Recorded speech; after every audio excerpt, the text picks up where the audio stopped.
right, so first up, we've got Willie Mays versus Oscar Robertson.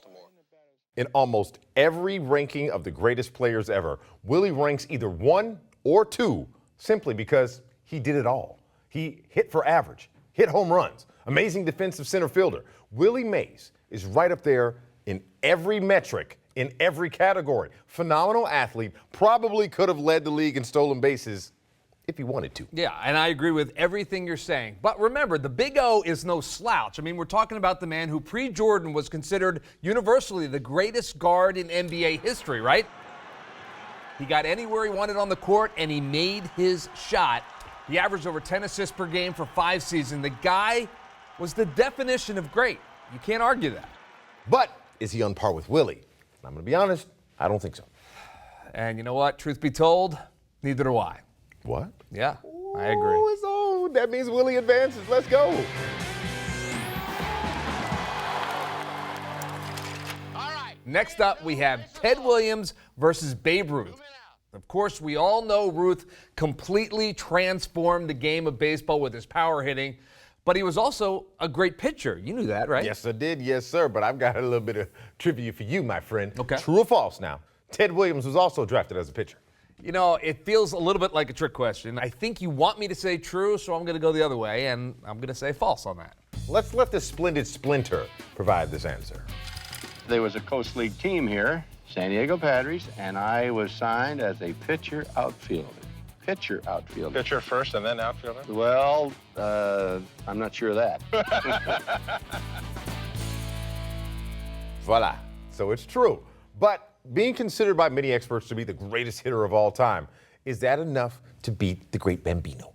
No. I mean, think about it. Babe Ruth is, well, he's Babe Ruth, right? We have an adjective we use to describe gargantuan feats. They're Ruthian. Babe is simply a legendary figure, and I think the records speak for themselves. We got to go with the Babe. Next up is Wilt versus Joe DiMaggio. Now, these are getting tougher and tougher. The 100-point man versus the 56-game hitting streak man.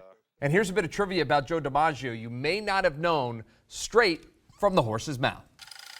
Joe, after you hit in 56 consecutive games, you were stopped in Cleveland and then immediately started on a 16-game hitting streak. That's right, 16 more. Mm-hmm. So he hit safely in 72 of 73 games. Not too bad. But is that enough to beat the Big Dipper?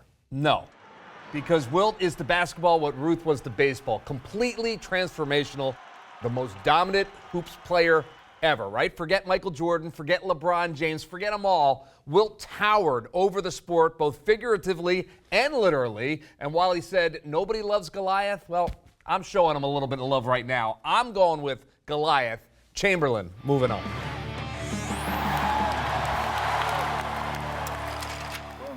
Next up, Jim Brown versus Jackie Robinson. It's hard to argue against the first black player to play in the majors, but Jim Brown is the NFL's version of Superman. Now, yes, Robinson was a 4-sport star at UCLA, but Brown was an All-American lacrosse player. GSL once asked Chuck Bednarik, you know, the Hall of Fame two-way player for the Philadelphia Eagles, who was the greatest runner he ever faced. His response was instantaneous and emphatic. He said it was Jim Brown. It seems that we are actually here in agreement. The great Jackie Robinson is defeated by the one and only Jim Brown.